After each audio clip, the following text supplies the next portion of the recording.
नमस्कार, स्वागत है आप सबका बीपी कंपटीशन एकेडमी में।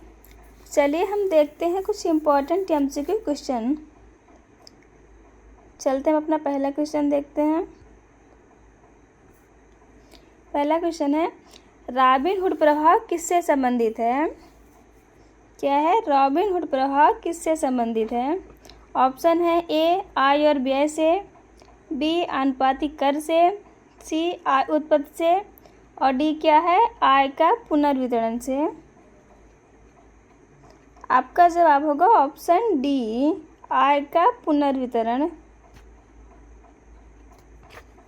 रॉबिनहुड प्रभाव एक आर्थिक घटना है जहां आय को फिर से वितरित किया जाता है ताकि आर्थिक असमानता कम हो। रॉबिनहुड प्रभाव एक आर्थिक घटना है जहां पर आय को फिर से वितरित किया जाता है ताकि आर्थिक असमानता कम हो सके। क्या हो सके? आर्थिक असमानता कम हो सके। अगला क्वेश्चन देखते हैं। निम्नलिखित में से कौन सी वर्ष पहली बार भारतीय राष्ट्रीय कांग्रेस विपक्ष में बैठी थी? क्वेश्चन क्या है? निम्नलिखित में से कौन से वर्ष पहली बार भारतीय राष्ट्रीय कांग्रेस विपक्ष में बैठी थी? ऑप्शन है ए 1973, बी है 1975, सी 1976 और डी क्या है? 1977।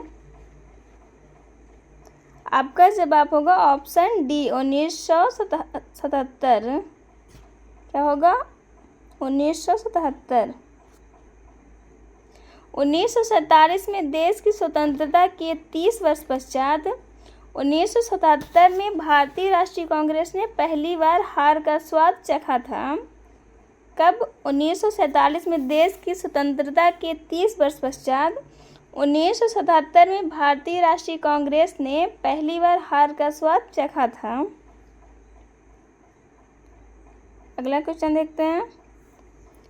तीर्थंकर पार्श्वनाथ की मूर्ति को किस चिन्ह से पहचाना जाता है? तीर्थंकर पार्श्वनाथ की मूर्ति को किस चिन्ह से पहचाना जाता है?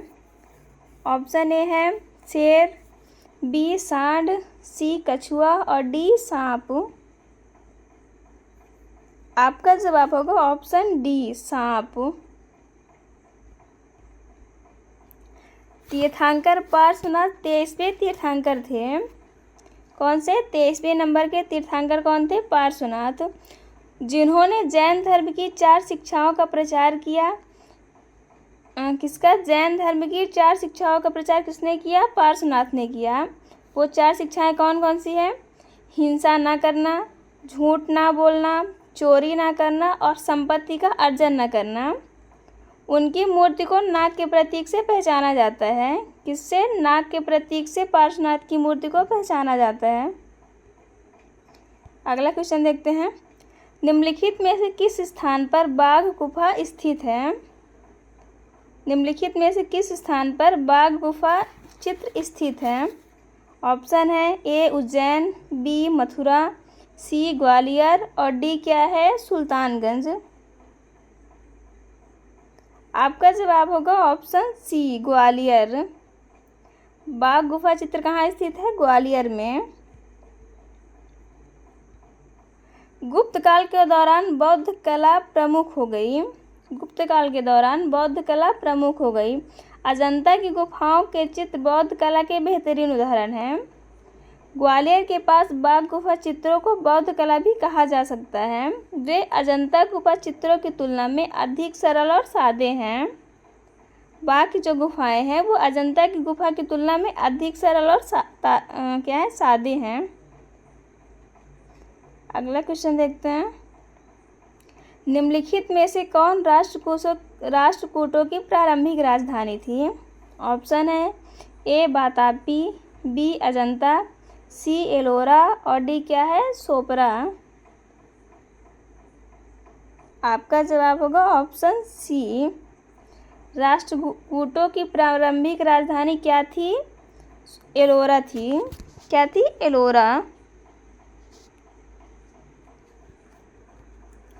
राष्ट्रकूट की प्रारंभिक राजधानी के स्थान के बारे में अनिश्चितता है। हालांकि चूंकि अधिकांश राष्ट्रकूट स्मारक एलोरा में पाए जाते हैं, मलखेड़ मान्यखेत में कुछ भी पत्राचार के साथ यह सुझाव दिया गया है कि प्रारंभिक राष्ट्रकूट राजधानी दंतीदुर्ग के समय में एलोरा गुफाओं के आसपास स्थित थी। बाद में अमोघवर्ष प्रथम ने मान्यखेत को अपनी राजधानी बनाया, जो साम्राज्य के अंत तक राष्ट्रकूटों की शाही राजधानी रही।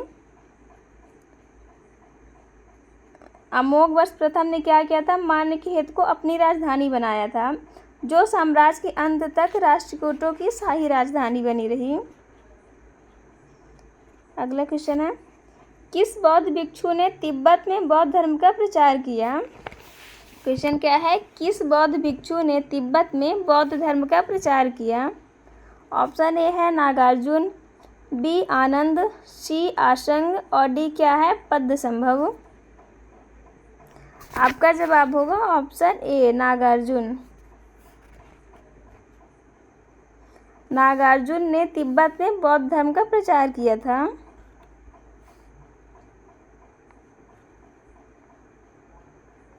बुद्ध के जीवन का कौन सा भाग स्तूप से संबंधित है?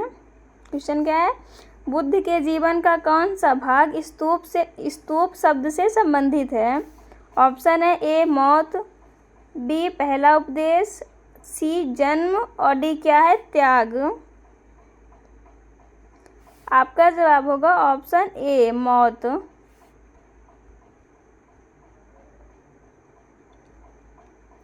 स्तूप एक अर्धगोलाकार संरचना है जिसमें बौद्ध अवशेष और बौद्ध भिक्षुओं द्वारा उपयोग किए जाने वाले ध्यान का स्थान है। बौद्ध धर्म में शुरुआती स्तूपों में बुद्ध की राख के कुछ हिस्से थे और परिणामस्वरूप स्तूप को बुद्ध की मृत्यु के साथ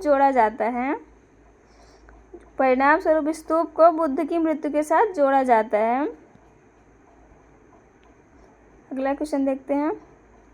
फिरोज शाह तुगलक द्वारा अपने सहधर्मवादियों की सहानुभूति और सहयोग जीतने के लिए लिखा गया एक राजनीतिक पत्र निम्नलिखित में से कौन सा है? ऑप्शन है ए तारीख ए फिरोज शाही, बी तुगलकनामा, सी फुतूहत ए फिरोज शाही और डी क्या है? तबक़त ए फिरोज शाही। आपका जवाब होगा ऑप्शन सी फुतूहत ए फिरोज शाही।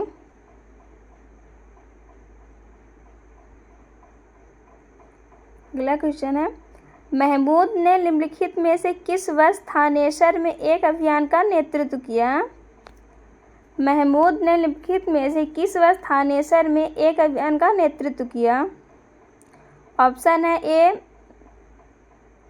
1010, बी है 1014, सी 1020 और डी है 1025। आपका जवाब होगा ऑप्शन बी 1014। गजनी के महमूद ने 1014 ईस्वी में थानेसर के लिए एक अभियान का नेतृत्व किया। भारतीयों को पराजित किया गया था, मंदिर की मूर्तियों को तोड़ दिया गया था। विष्णु की प्रसिद्ध मूर्ति को छोड़कर, जिसके बारे में कहा जाता है कि उन्हें पैरों के नीचे रौंदने के लिए गजनी ले जाया गया था। विष्णु जी की जो प्रसिद्ध मूर्ति, उसको छोड़कर जिसके बारे में कहा जाता है कि उन्हें पैरों के नीचे रौंदने के लिए कहाँ ले जाया जा रहा था? गजनी ले जाया जा रहा था। अगला क्वेश्चन, प्रारंभिक मध्ययुगीन भारत के दौरान रानी बाई इनमें से किस राज्य से जुड़ी हुई हैं? रानी बाई इनमें से किस राज्य से जुड़ी हुई हैं?